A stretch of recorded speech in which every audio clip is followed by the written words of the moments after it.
তৃণমূল কংগ্ৰেছে প্ৰাৰ্থী তালিকা প্ৰকাশ কৰিলে আৰু তৃণমূল কংগ্ৰেছে বিৰোধীৰ ভোট বিভাজন নোহোৱাকৈ প্ৰাৰ্থীৰ তালিকা প্ৰকাশ কৰিছে আৰু শেহতীয়াভাৱে দুলু আহমেদে সংবাদমেলত মন্তব্য কৰিছে যে চমুৰীয়া দুলু আহমেদে কিয় ত্যাগ কৰিছে সেই সন্দৰ্ভত দুলু আহমেদে কিছু মন্তব্য আগবঢ়ায়। বন্ধুসকল,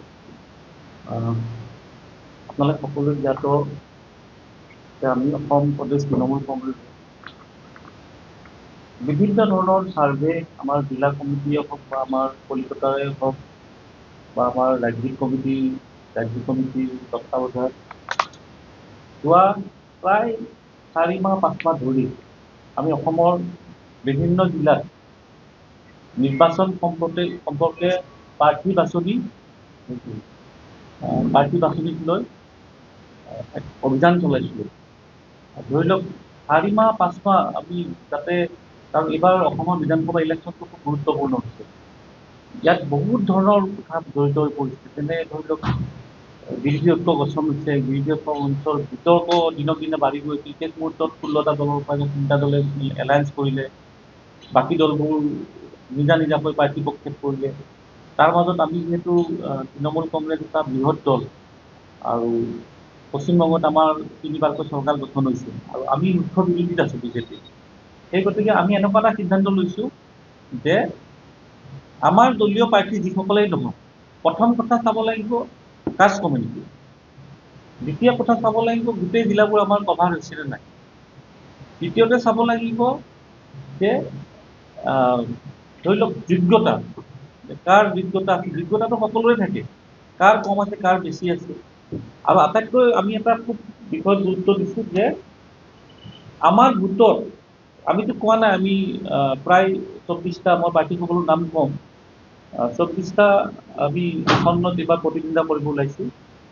তাতেতো আমি 24খনে জয়লাভ কৰিব নোৱাৰোঁ, এইটো আৰু ইমান ডাঙৰ কথা কৈ লাভ নাই।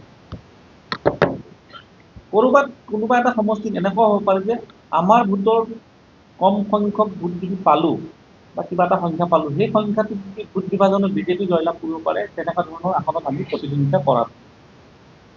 আৰু আমি বিৰোধী ঐক্য মঞ্চত যদিও নাই, বিৰোধী ঐক্য মঞ্চত থকা দলসমূহৰ যোনে নেতৃত্ব লৈছে, যেনেকৈ কংগ্ৰেছে হওক, ৰাইজৰ দল হওক, জাতীয় পৰিষদ হওক, 3গৰাকী সভাপতি লুৰিণজ্যোতি গগৈ, অখিল গগৈ আৰু গৌৰৱ গগৈ, যোৰহাট, খোৱাং, শিৱসাগৰ, এই 3টাত আমি প্ৰাৰ্থিত্ব দিয়া নাই।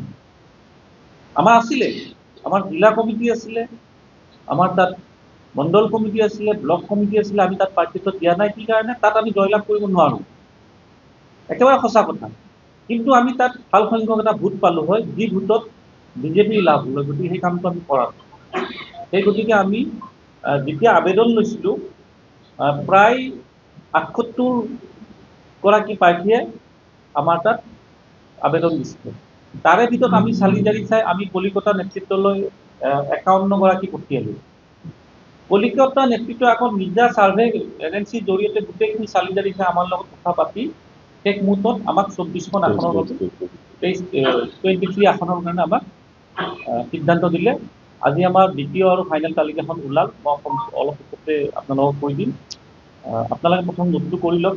ইতিমধ্যে নামবোৰ ওলাই গৈছে, ইয়াতে নামবোৰটো আপোনালোকে নিশ্চয় পাবই, মই তথাপি এবাৰ কৈ দিছোঁ। 23 বাওকুংগী কোকৰাঝাৰ জিলা, উদাংশী নাৰ্জাৰী, বিলাসীপাৰা ধুবুৰী মমিনুল ইছলাম, জলেশ্বৰ গোৱালপাৰা আৰিফ আখতাৰ আহমেদ, অভয়াপুৰী কৌশিক ৰঞ্জন দাস, মন্দিয়া আমাৰ চেৰমালি ডাঙৰী ইতিমধ্যে যোৱাকালি আমাৰ তাত যোগদান কৰিছে, মেম্বাৰশ্বিপ লৈছে, আজি যোগদানো আছে, তেওঁক আমি মন্দিয়াৰ পৰা প্ৰক্ষেপ কৰিছোঁ। বজালী কল্যাণী কলিতা আমাৰ ইয়াত তেওঁ প্ৰেজেণ্ট আছেই, আৰু বাকী প্ৰাৰ্থীবোৰ থাকিলে হয়, কিন্তু আপোনাৰ ধৰি লওক নমিনেশ্যনৰ যিহেতু কাগজ পত্ৰ ৰেডি কৰাৰ কাৰণে এটা সময় লাগে, যাৰ সকলো ব্যস্ত হৈ আছে। বপু ছয়গাঁও আমাৰ ভোগলাল ৰাভা, পলাশবাৰী বিকাশনাথ যোগী, হাজো শুৱালকুছি ৰজি আহমেদ, যদিও SC, ৰজি আহমেদ মোৰ পত্নী হয় পুনু দাস।